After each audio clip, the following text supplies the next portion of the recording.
The breakfast trays were still steaming when the first German prisoner pushed his bowl away, and within minutes an entire barracks refused to eat while the camp doctor watched two weak men sway in line, forcing the captain to lock the mess hall, stop the work trucks, and send an urgent report to Patton because no one knew whether the hunger strike was a protest, a trap, or the beginning of something the guards could no longer control. The refusal began at the first mess line, when a German prisoner named Heinrich Vogel accepted his tray, looked at the food, and placed it untouched on the nearest table. The guard ordered him to sit, but Heinrich stepped back into the line and folded his arms while the prisoners behind him began copying the same movement. Within minutes, 30 men had trays in front of them and none had lifted a spoon, while steam rose from the bowls and the mess sergeant called for the captain. The captain entered through the side door and asked the interpreter what the prisoners wanted, but Heinrich answered only that German soldiers would not eat food served under false conditions. The captain demanded an explanation, yet the barracks leader beside Heinrich stopped him from speaking further and ordered the men to remain silent. That silence changed the room, because this was not ordinary complaint, and the guards could see the refusal spreading from one table to another.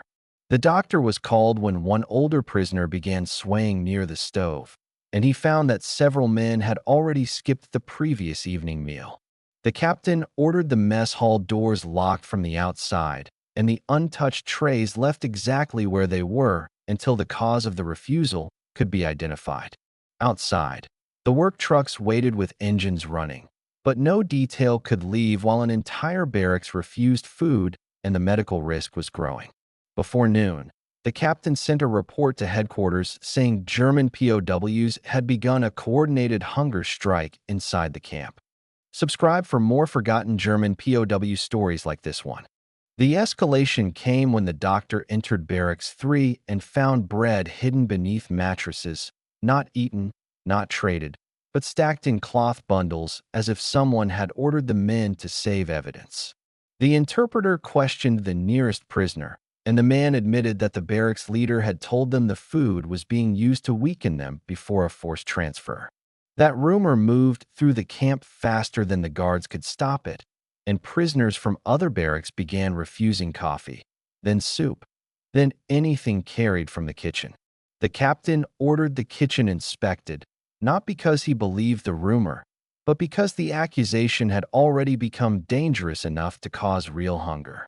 The cooks opened flour sacks, meat tins, and water barrels in front of the doctor, who tested the food and found nothing spoiled or contaminated. While the inspection continued, a young prisoner collapsed outside the washroom and struck his head against the doorframe before two guards could catch him.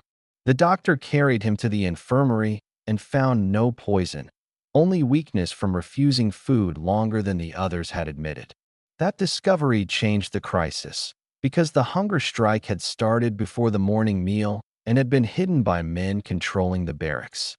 Military police searched Heinrich's bunk and found a folded list of names divided into loyal men, weak men, and men who might break. The captain realized the refusal was not only against American food, but also a test being forced on prisoners by their own leaders. By evening, the hunger strike had spread to 3 barracks, and the doctor warned that another full day without food could turn protest into death. The captain sent a second urgent report, adding that prisoner leaders were enforcing the strike from inside the compound. The major consequence began the next morning when the captain separated the sick men from the barracks and moved them into the infirmary under guard. Heinrich protested from behind the fence, but the doctor ordered milk, broth, and bread brought to the weak prisoners before any officer answered him. One prisoner drank immediately, then covered his face with both hands because he knew the barracks would mark him as broken if he returned.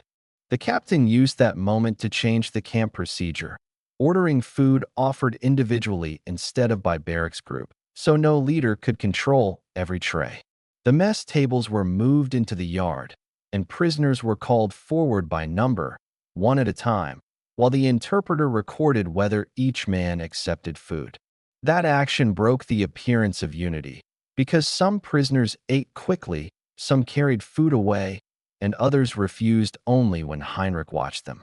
The captain then ordered Heinrich and 2 barracks enforcers removed from the main compound and placed in a guarded side enclosure. With those men separated, the doctor found 6 prisoners willing to admit they had been threatened with punishment if they ate before the leaders gave permission. The consequence became larger than hunger when military police discovered a hidden punishment note warning that any man who accepted American food would be judged after lights out. The captain posted a new order banning food intimidation, group refusals forced by prisoner leaders, and any private punishment connected to meals. By night, the strike was no longer a clean protest because it had exposed fear, control, and a hidden power structure inside the barracks. The captain prepared the medical records, the threat note, and the list from Heinrich's bunk for Patton's inspection. The prisoners expected another doctor, and the guards expected another report. But just before the noon meal, a staff car came hard through the gate and stopped beside the mess hall with dust rolling over the yard. Patton stepped out before the driver opened the door, crossed the yard without greeting the officers, and walked straight to the tables where untouched bowls were lined in rows. He picked up one tray, looked at the food, then turned toward the infirmary and ordered the weakest prisoners brought where they could be seen but not threatened. The reversal began when Patton did not punish the hungry men first, because he ordered Heinrich and the 2 enforcers placed in front of the same prisoners they had tried to control. The interpreter read the hidden list aloud, name by name, showing which men had been marked as loyal, weak, or likely to break. Then the doctor reported that the food was safe and that the real danger came from prisoners being pressured to refuse it. Patton ordered the mess sergeant to serve the sick men first, directly under medical supervision, and no barracks leader was allowed to speak while they ate. One weak prisoner accepted broth with shaking hands, and when no punishment came, another stepped forward, then another, until the silence Heinrich had built began to fail. Patton then ordered every future meal, served by numbered groups mixed across barracks, making it impossible for one leader to stop an entire block at once. He also ordered a protected dining line for sick prisoners and witnesses, with military police posted nearby instead of regular guards. The reversal was complete when the hunger strike stopped looking like defiance against Americans and began looking like a weapon used by prisoners against prisoners. Before leaving the yard, Patton told the captain that no man would be allowed to starve another man in the name of discipline.